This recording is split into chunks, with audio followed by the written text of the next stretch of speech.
اب میں درخواست کر رہا ہوں مولانا حسام الدین حسامی عرف جعفر پاشا صاحب امیر ملت اسلامیہ سے کہ وہ آئیں اور اس عظیم الشان جلسے عام کو مخاطب فرمائیں۔ مولانا جعفر پاشا۔ السلام علیکم۔ الحمدللہ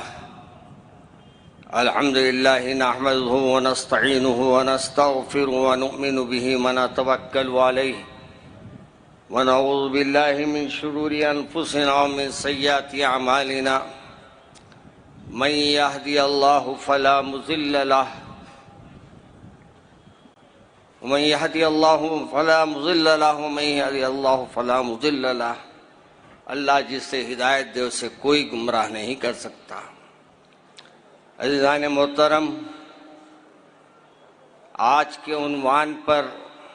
اس سے پہلے کہ میں گفتگو شروع کروں، آپ حضرات کو یہ بات عرض کرنی ضروری سمجھتا ہوں کہ آج کے دور میں ہماری اولادوں کو ہم تاریخ کے جو آج ہمارے سامنے بیانات کیے گئے ہیں اور تاریخ کو آپ کے سامنے کھول کر رکھا ہے، اپنی اولادوں کو بھی بتائیے کہ ہمارے علماء کرام صرف خانقاہوں میں نہیں رہتے، صرف مدارس میں نہیں رہتے، بلکہ جب وقت آتا ہے تو اپنے خون کو بھی بہانا جانتے ہیں اور پھر ان لوگوں سے لڑنا بھی جانتے ہیں جو ہمارے وطن عزیز پر غلط نظر رکھتے ہیں،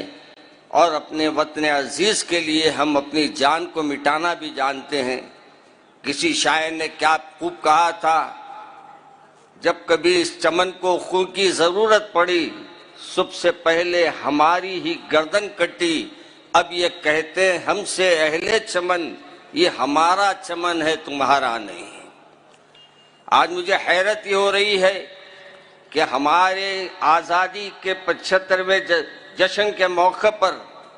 میں یہ سمجھ رہا تھا کہ ہمارے مسلمان تاریخ سننے کے لیے صحیح جمع ہوں گے، اپنے بزرگوں کی تاریخ سے واقف ہونے کے لیے آئیں گے، لیکن افسوس آج بھی ہم لوگ اپنی غفلت میں ہیں، اور آج بھی ہمارے ذہنوں میں یہ نہیں ہے کہ ہمارے بزرگوں کی ہم تاریخ سنیں گے اور یہ ہندوستان کو آزاد کرانے میں انہوں نے کیسی اپنی قربانیاں دی ہے اپنی نسلوں کو بتائیں گے، مگر افسوس آج بھی ہم غفلت میں ہیں۔ میرے عزیز دوستو، آپ کو معلوم ہے یہ بزرگوں کے ساتھ ساتھ جو لوگوں نے اپنی کردار ادا کیے ہیں اور اپنی قربانیوں کو پیش کیے ہیں اور اپنے اس وطن کو چھوڑنے کی نوبت آئی تو وطن تک چھوڑ دیے ہیں، اگر ان کی تاریخ بھی اگر ہم دیکھتے ہیں تو بہادر شاہ ظفر ہمارے سامنے ہے، جو اپنے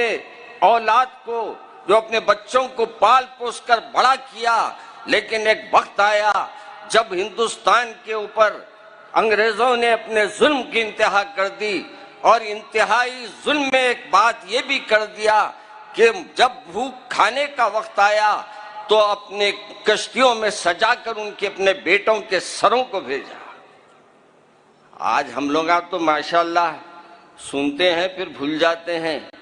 آج ہم کو یاد رکھنا ہے ہمارے بزرگوں نے کیسے کیسے کام انجام دیے۔ بادشاہوں نے بادشاہ تو تھے مگر اپنی بادشاہت کو انہوں نے چھوڑ دیا اور آگے بڑھے، اور آخر میں ان کو جب شہر سے نکالا گیا تو بہادر شاہ ظفر نے کہا تھا، کتنا ہے بد نصیب ظفر اس کوئے یار کے لیے، 2 گز زمین بھی مل نہ سکی تجھے دفن کے لیے۔ آج ہم لوگوں کو اپنی تاریخ دیکھنا ہے میرے بھائی، آج ہم کو اپنے بزرگوں کی تاریخ کے ساتھ ہندوستان میں جتنے لوگوں نے اپنے سر کو کٹائے ہیں، ابھی مولانا نے آپ سے سامنے دونوں انداز میں آپ کے سامنے بیان ہوا، مولانا نے تاریخ کے ساتھ بتایا اور ہمارے مفتی غیاث صاحب نے علماء کرام کی ریشمی رومال سے لے کر اپنی قربانیوں کو پیش کرنے کا، یہ واقعات کو آپ کے سامنے رکھنے کا مقصد یہی ہوتا ہے کہ آپ بھی اپنے اندر اپنی اولادوں کے اندر یہ جذبہ پیدا کرے کہ ہم کو بھی اپنے وطن عزیز سے اتنی ہی محبت رکھنا چاہیے، اور اگر کبھی بری نظر پڑتی ہے تو ہم کو اس سے آگے بڑھ کر مجاہدہ بھی کرنا پڑے گا۔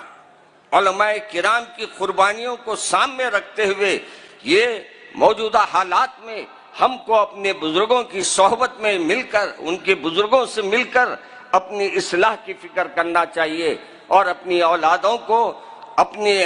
گھر والوں کو ہر وقت یہ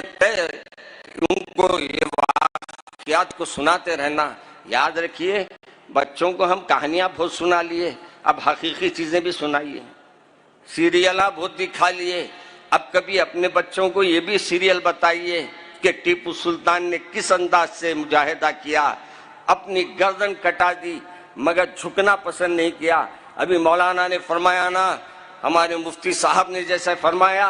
حق کے لیے لڑنے میں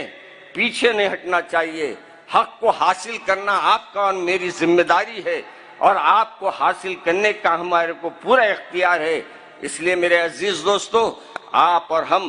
آج یہ طے کر کے اٹھے کہ یہ جشن کے موقع پر ہم اپنی اولادوں کو بھی تاریخ سے واقف کرائیں گے، اسلامی تاریخ ان کے سامنے رکھیں گے، بتائیں گے کہ ہمارے علماء نے کیسی قربانی دی۔ یہ چند کلمات کے ساتھ میں اللہ سے دعا کرتا ہوں کہ اللہ ہم سب کی حفاظت فرمائے۔ السلام علیکم۔